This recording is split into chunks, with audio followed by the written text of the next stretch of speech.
모닝 브리핑입니다. 전거래일 국내 증시는 부처님 날 휴장을 앞두고 그리고 또 미국의 물가지표 발표를 앞두고 관망세가 깃든 모습이었죠. 네. 코스피는 소폭 상승으로 거래를 마쳤습니다. 네, 맞습니다. 그리고 코스닥은 월요일장 하락을 만회하듯 화요일장에서는 1% 가까이 올랐는데요. 그리고 오늘 새벽 CPI가 발표가 됐죠. 이 CPI가 시장 전망을 하회하면서 금리 인하 기대감이 더 커졌습니다.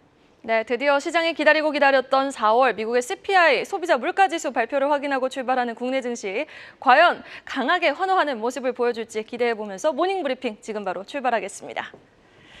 5월의 마지막 빨간 날 여러분 충분히 잘 쉬고 오셨습니까? 우리가 쉬어갔던 사이 아시아 증시는 혼조세를 보였고요. 미국은 예상치를 웃돌았던 생산자 물가지수 발표에도 상승 마감했습니다. 시계의 추를 그보다 더 하루 앞으로 돌려봅니다. 5월 14일 화요일장 한마디, 중국 경기 회복 모멘텀, 미국 챗 GPT, AI 모멘텀입니다. 이날도 마찬가지로 시장은 관망세가 느껴지긴 했습니다. 주요 물가지표 발표를 앞두고 또 휴장을 앞두고 조금은 머뭇거림은 느껴졌을지언정 철강, 화학, 화장품 같은 중국 노출도가 높은 업종은 상승했고요. 코스닥에선 GPT 신규 모델 출시 소식에 AI 관련주들이 강세를 보이는 모습이었는데요. 자, 그럼 더 구체적인 마감 수치와 수급 동향까지 확인해보고 오시죠. 네, 휴장을 하루 앞둔 화요일장 코스피는 미국의 CPI 발표를 앞두고 눈치 보기 장세가 펼쳐졌습니다. 이 지수는 상승 하락을 반복하다가 장중 외국인이 순매수로 전환하면서 결국 강보합권에서 마감했는데요. 코스피에서 외국인과 기관이 3거래일 연속 동반 순매수하면서 지수는 2,730선에 거래를 마쳤습니다. 네, 그리고 코스닥은 월요일에 1% 넘게 빠져서일까요? 그 전날에 낙폭을 만회하려듯 전거래일에는 0.9% 올랐는데요. 외국인과 기관이 각각 2,142억 원, 639억 원 매수 우위를 보이면서 4거래일 만에 상승 마감했습니다. 네, 계속해서 전거래일 올랐던 섹터도 확인해 볼까요? 증강현실을 비롯해서 철강과 또 AI 챗봇주가 힘을 내줬습니다. 애플의 혼합현실 MR 헤드셋인 비전 프로가 다음 달 한국에 출시될 것이란 전망이 나왔는데요. 지난 2월 미국에서 공식 출시된 지 4개월 만입니다. 이에 증강현실 관련주가 부각이 됐는데요.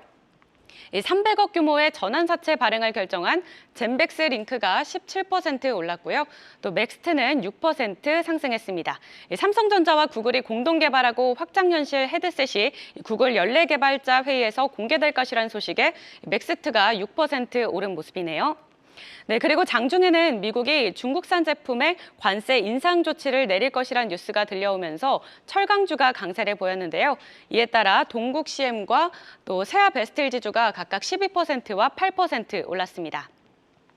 네, 한편 장 마감 후에 미국이 중국산 전기차에 대한 관세를 현재 25%에서 100%로 대폭 인상했고 또 철강과 알루미늄, 전기차용 리튬 이온 배터리 관세도 25%, 반도체와 태양전지의 관세는 50%로 상향했다는 소식이 들려왔으니까요. 이 점도 참고하시기 바라겠습니다. 또 오픈 AI가 보고 듣고 말하는 새 AI 모델인 GPT-4를 출시했다고 발표했는데요. 주로 텍스트를 통해 대화할 수 있었던 기존 모델과는 달리 이용자와 음성 대 음성 대화가 가능한 것으로 알려지며 시장의 기대감을 한몸에 받았습니다. 관련주인 한글과 컴퓨터는 호실적 모멘텀까지 더해지면서 17% 올랐고요. 또 이스트소프트는 6%의 오름세를 보였습니다. 네, 이렇게 전거래일 올랐던 섹터들 정리해봤고요. 이번엔 오늘 주목할 업종도 함께 확인해 보시죠. 네, 이렇게 화요일장은 관망세가 깃들었음에도 지수가 방향을 위로 틀었을 수 있었던 데에는 그 중심에는 바로 실적과 AI가 있었기 때문입니다. 실적 잘 나온 기업들이 선전을 해줬고요. 여기에다가 AI 쪽이 중심을 잘 잡아줬기 때문이었는데, 자, 그럼 그 AI발 훈풍을 타고 이날 모처럼 강하게 반등에 나서준 아이폰 관련주 오늘 이 시간 아주 꼼꼼하게 정리해 보겠습니다. 자, 아이폰 이야기 한다고 떡하니 애플 아이폰 사진을 붙여놨는데 오늘 시작은 오픈 AI로 좀 출발을 해봐야겠습니다. 여러분, 챗 GPT보다 더 강력한 친구가 등장했습니다. 이름하여 GPT-4O. GPT-4O라는 새로운 AI 모델이 오픈 AI에서 공개가 됐죠. 뉴스 뜨고 아주 난리가 났습니다. 저도 시연 영상을 보는 내내 이건 직접 보셔야 확 느껴지는데요. 못 보신 분들 빨리 보세요. 저는 보는 내내 목 뒤로 닭살이 쫙 돋더라고요. 보고 듣고 바로 농담까지 해주는 센스, 이 EQ까지 탑재가 된 AI가 등장을 한 겁니다. 영화 헐이 개봉 10년 만에 현실화가 된 거죠. 그런데 이 오픈 AI가 새로운 AI 모델을 발표하는 시연 자리에서 특이점이 포착됐습니다. 바로 모든 시연에서 이루어진 장비는 모조리 애플의 기기였던 거죠. 보통 이런 시연회에서는 다양한 기기에서 작동하는 걸 보여주기 위해 여러 기기들을 사용해 시연하는 것이 정석이거든요. 그런데 이날은 아이폰, 맥북으로만 시연을 한 겁니다. 너무나도 애플 친화적인 발표회였죠. 고로 시장의 AI 에너지는 6월을 향해 저력을 다지는 모습. 다음 페이지 보시죠. 왜 6월일까요? 그 이유인즉슨 바로 다음 달 10일 2024 애플 세계 개발자 회의 WWDC에서 챗 GPT가 적용된 음성 비서 시리가 공개될 예정이기 때문입니다. 이 말인즉슨 시리의 두뇌가 챗 GPT가 된다는 건데요. 그럼 안드로이드에도 GPT-4O가 탑재가 된다면 새로 나올 AI 아이폰하고는 뭐가 다르다는 겁니까? 라는 질문을 할 수 있겠죠. 여러분 뭐가 다르냐면요. 아이폰 시스템단에서 이 GPT가 결합이 된다면 단순 앱에서 실행되는 것과 할 수 있는 작업에 깊이가 달라지는 겁니다. 포인트는 깊이입니다. 이 사용자가 보고 있는 아이폰 화면, 사진, 카메라 등 이 민감한 정보를 시리가 처리할 수 있게 되는 거죠. 그러니 지금 애플 내부의 시리팀 분산된 지 6개월 넘었거든요. AI에 늦었다는 평가를 받는 팀 쿡은 애플의 또 한 번 세계 재패를 위해 자체 개발의 포기와 동시에 오픈 AI라는 지금의 그 누구도 인공지능 쪽에선 덤빌 수 없는 거대 공룡과 손을 잡고 이에 대한 밑그림을 이날 10일 더 자세히 밝힌다는데 시장의 주목도는 높아질 수밖에 없는 겁니다. 이 외에도 애플의 반등이 저력을 다져나가는 데 있어서 기저에서 지금 힘을 주는 뉴스들 한번 쫙 정리해 보겠습니다. 이제 한국에서도 비전 프로를 여러분 만나보실 수 있게 됐습니다. 비전 프로도 세계 연례 개발자 회의가 열리는 자리에서 미국 이외의 지역 출시 관련 세부적 방침이 발표될 예정이라고 합니다. 그리고요, 지난주엔 아이패드 신제품 외에도 괴물칩을 공개했죠. 다음 페이지 보겠습니다. 고성능 AI 반도체 M4를 공개한 애플. 이 모든 AI PC NPU보다 강력하다라는 평가를 받고 있는 만큼 다음 달 이 M4를 발판으로 한 AI 전략 구체화가 예상되고 있습니다. 여기에다 지금 애플의 폴더블 기기 출시 시점도 구체화됐는데요. 2026년 연말에서 2027년이 전망되고 있습니다. 일단 폴더블 아이패드가 좀 혁신적으로 먼저 출시가 되고 아이폰 탄생 20주년을 기념으로 2027년은 폴더블 아이폰이 나올 것이라는 게 시장의 전망입니다. 그리고 올해 들어 말 많고 탈 많았던 중국의 아이폰 판매 급감, 이 부분이 3월에는 많이 회복이 되었다고 합니다. 콧대 높던 애플도 이 3대 시장인 대륙 앞에서는 파격 할인 카드를 꺼내들자 3월의 중국 아이폰 판매는 전년 동기 대비 12% 증가했습니다. 자, 그럼 계속해서 국내 관련주 흐름도 체크해 보시죠.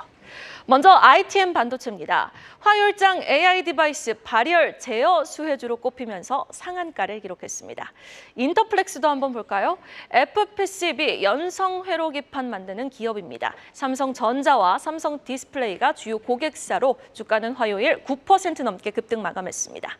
덕산 네오룩스도 체크해 보겠습니다. 주가는 이날 8.4% 상승으로 마감을 했습니다. 마지막 종목 BH까지 확인해 보시죠.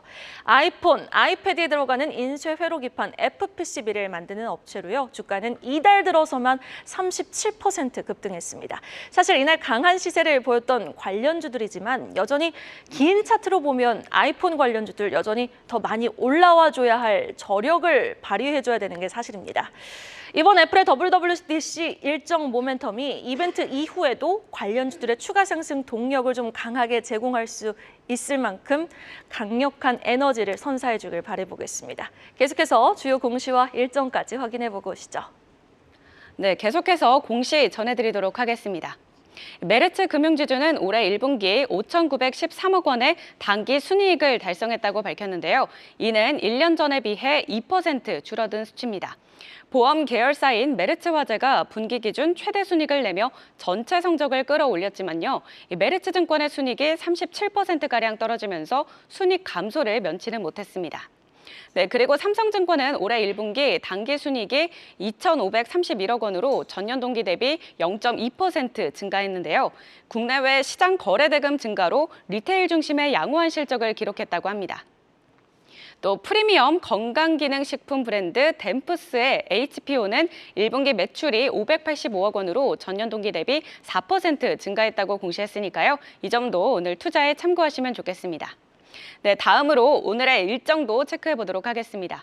네, 국내 최대 규모의 클라우드 기술 컨퍼런스인 아마존 웹서비스 서밋이 오늘과 내일 개최가 됩니다. 이번 행사는 10주년을 기념해 최대 규모로 개최될 예정인데요. 클라우드 및 생성형 AI 혁신을 다루는 70개 이상의 고객사 세션과 또 60개 이상의 파트너사가 아마존 웹서비스에서 운영되는 다양한 서비스를 선보일 것으로 보입니다. 이와 관련해서 오늘 AI 챗봇과 클라우드 컴퓨팅 관련주에 주목해 보시고요. 또 HIV의 간암 치료제 후보 물질 리보세라닙의 미국 FDA 승인의 여부가 오늘 결정됩니다. 리보세라닙과 면역항암제 칼렐리주맙 병용요법의 간암 1차 치료제가 승인이 된다면 국내 제약기업의 항암 신약이 미국 FDA 문턱을 넘는 첫 번째 사례가 되는 건데요. 오늘 과연 어떤 결과가 나올지 그리고 HLB 주가도 함께 체크해 보시기 바랍니다. 네, 그리고 실적 시즌이 끝나가는 가운데 오늘은 CJ와 삼성생명의 1분기 실적이 발표가 되니까요. 실적 발표에도 주목해 보시죠. 네, 마지막으로 오늘장 키워드까지 확인해 볼까요? 네, 첫 번째 키워드는 4월 미국의 CPI, PPI, 소비자 물가지수와 생산자 물가지수가 국내 증시 시장에 어떻게 좀 해석이 되는지 여부가 되겠습니다. PPI는 예상치를 웃돌았고요. CPI는 예상치에 부합을 했거든요. 오늘 우리 시장 불확실성 제거에 따라 좀 기분 좋은 반등으로 화답해줄지 지켜보겠습니다. 두 번째 키워드는 미국 의회의 AI 로드맵 발표입니다. 미국 지금 AI 개발에 연간 최소 320억 달러, 우리 돈 43조 7천억 원이 필요하다고 주장했는데요. 이에 따른 AI 관련주들 화요일에 이어서 상승 지속성을 보여줄지 한번 주목해보고요. 세 번째 키워드, SK그룹의 분리막 만드는 기업이죠. SK아이테크놀로지 매각 소식입니다. SK 오늘 살리기 위해 분리막 카드를 내려놓는 SK. 이 사업부 재편에 따른 2차 전지 관련주들의 향방 오늘 좀 주목해볼 포인트가 되겠습니다. 여러분, 오늘도 부자 되세요. 모닝브리핑이었습니다. 계속해서 다양한 경제 이슈를 알고 싶다면 구독과 좋아요, 알림 설정 부탁드립니다. AI 캐스터 권미정이었습니다.